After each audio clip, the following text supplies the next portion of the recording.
ಐನಾಪುರದಲ್ಲಿ ಅದ್ದೂರಿಯಾಗಿ ನಡೆದ 51 ಸತ್ಯ ಸಿದ್ಧರ ಭೇಟಿ, ಲಕ್ಷಾಂತರ ಭಕ್ತರ ಸಮ್ಮುಖದಲ್ಲಿ ನಡೆದ ಭಂಡಾರ ಜಾತ್ರೆ. ರಾಜ್ಯದ ಇತಿಹಾಸದಲ್ಲಿಯೇ ಪ್ರಪ್ರಥಮ ಬಾರಿ ತಾಲೂಕಿನ ಐನಾಪುರ ಪಟ್ಟಣದ ಕವಲಿ ಮಡಿಯ ಬನ್ನಿ ಮಂಟಪ ಮೈದಾನದಲ್ಲಿ ಕೇರಿ ಸಿದ್ದೇಶ್ವರ ಭಂಡಾರ ಜಾತ್ರೆ, ಪೌಳಿ ವಾಸ್ತುಶಾಂತಿ ಹಾಗೂ ಲಕ್ಷ ದೀಪೋತ್ಸವದ ನಿಮಿತ್ತ ನಡೆದ ಮೊದಲ ದಿನದ ಕಾರ್ಯಕ್ರಮದ ನಿಮಿತ್ತ 51 ಸತ್ಯ ಸಿದ್ಧರ ಭೇಟಿ ಅದ್ದೂರಿಯಾಗಿ ನಡೆಯಿತು. ರಾಜ್ಯ ಹಾಗೂ ಮಹಾರಾಷ್ಟ್ರ ರಾಜ್ಯದ ಲಕ್ಷಾಂತರ ಭಕ್ತರು ಭಂಡಾರದಲ್ಲಿ ಮಿಂದಿದ್ದು ದೇವರ ದರ್ಶನ ಪಡೆದು ಪುಳಕಿತರಾದರು. ಸಾವಿರಾರು ವರ್ಷಗಳ ಇತಿಹಾಸ ಹೊಂದಿರುವ ಈ ಕ್ಷೇತ್ರಕ್ಕೆ ಅಪಾರ ಸಂಖ್ಯೆಯ ಭಕ್ತರು ಪಾದಯಾತ್ರೆ, ಎತ್ತಿನ ಗಾಡಿ, ಟ್ರ್ಯಾಕ್ಟರ್ ಹಾಗೂ ಇತರೆ ವಾಹನಗಳ ಮೂಲಕ ಆಗಮಿಸಿದರು.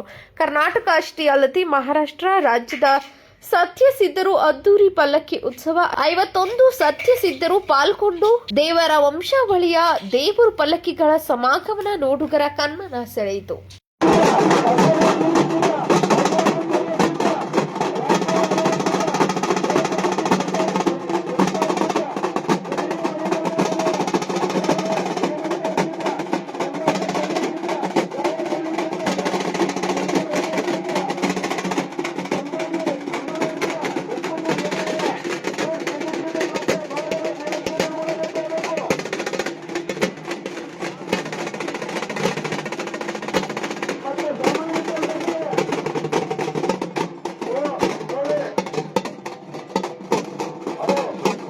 ಬಂದ ಭಕ್ತರು ಭಂಡಾರ ಎರಚಿ ಪಲ್ಲಕ್ಕಿ ಭೇಟಿಯ ಕಾರ್ಯಕ್ರಮ ಕಣ್ತುಂಬಿಕೊಂಡರು. ಸುಮಾರು 5 ಟನ್ನಷ್ಟು ಭಂಡಾರ ಅರ್ಪಿಸಿದ್ದರಿಂದ 100 ಎಕರೆ ವಿಶಾಲವಾದ ಪ್ರಾಂಗಣದಲ್ಲಿ ಪ್ರದೇಶ ಭಂಡಾರಮಯವಾಗಿತ್ತು.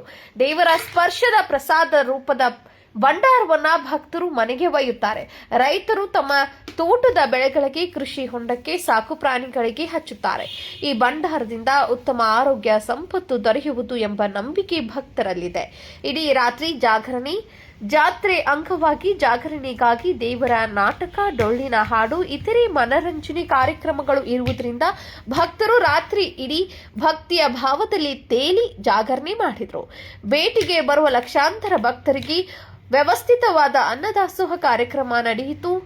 ಐನಾಪುರ, ಕೇರಿ ಸಿದ್ದೇಶ್ವರ, ಮೋಳೆ ಒಗಸೀದ್, ಬೇವರಗಿ, ಬೆಳ್ಯಾನಿಸೀದ್, ಗುರು ಸೋಮಲಿಂಗ, ಇಂದಾಪುರ, ಬಳೋಗಿ ಸಿದ್ದರ್ ಭೇಟಿ ಅತ್ಯಂತ ವಿಶೇಷವಾಗಿತ್ತು. ಕಾರ್ಯಕ್ರಮದಲ್ಲಿ ಕರ್ನಾಟಕ ಹಾಗೂ ಮಹಾರಾಷ್ಟ್ರ ಸಿದ್ಧ ಬಳಗದ ಹಲವು ಮಹಾಸ್ವಾಮಿಗಳು ಭಂಡಾರ ಜಾತ್ರೆಯಲ್ಲಿ ಉಪಸ್ಥಿತರಿದ್ದರು. ವಿಜಯ ಮಹಾಂತೇಶ್, ಅರಕೇರಿ, ಕನ್ನಡಮ್ಮ ನ್ಯೂಸ್, ಕಾಗವಾಡ.